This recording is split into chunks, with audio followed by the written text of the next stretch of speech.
Concern is rising with the rate at which accidents are occurring on the yet-to-be-finished Thika superhighway. It is evident recklessness has no place on the new look-smooth superhighways, calling for motorists, pedestrians and other road users to urgently keep up with the changes.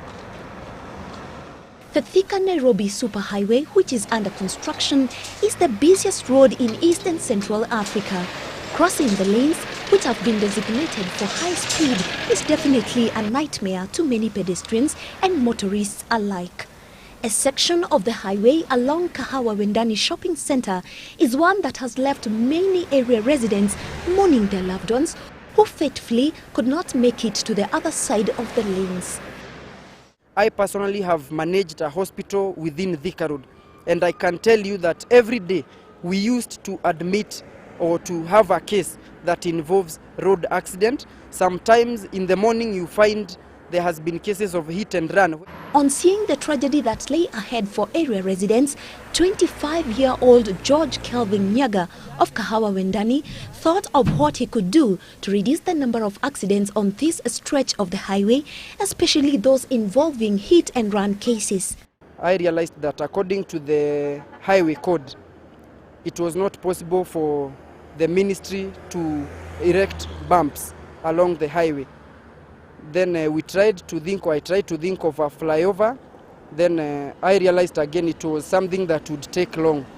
Assisting pedestrians cross the lanes on the high-speed lanes was the best solution.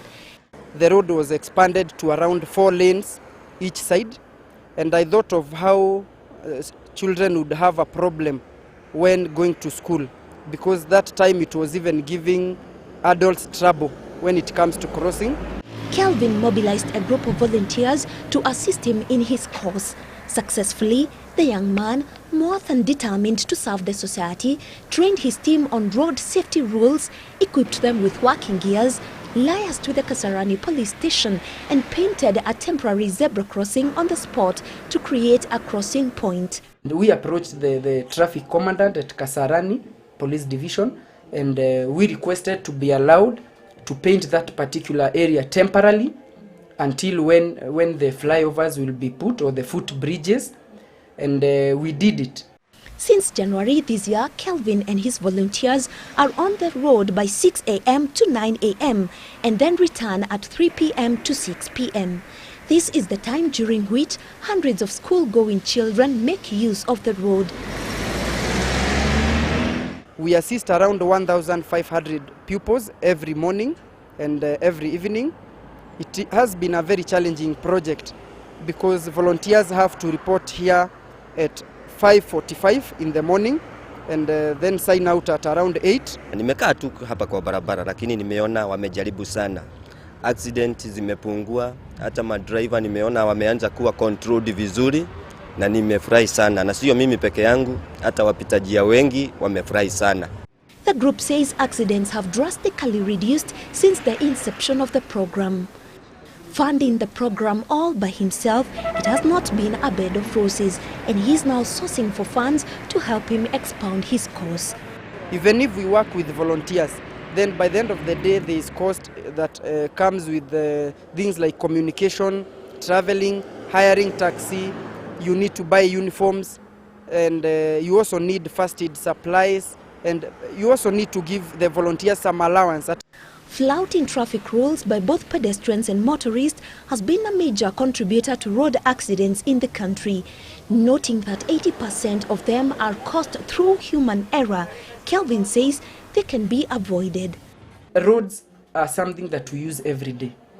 Vehicles are being bought every day, and children are being born every day. So we need to teach our children road safety measures. Drivers need to take seriously what they have been taught in the driving schools, and we also need to respect the rules that have been put. Let us not always be in a hurry. Don't put a safety belt because there is a police ahead. It is for your own safety. Pedestrians don't know so much about road safety, so they ignore stuff like they don't use zebra crossing when they want to cross the road. They don't know how to look at indicators. Mid last month, the Motorist Association of Kenya launched a booklet to guide motorists on how to navigate the upcoming Thika superhighway. The association has further urged the Ministry of Roads to construct enough footbridges to ensure that pedestrians do not take the risk of competing for space with fast-moving cars on the superhighway. Whether walking along the road, crossing, driving or a passenger in a vehicle, road safety measures must be observed, which means it is in every aspect of our lives. Kinyugo, GBS News.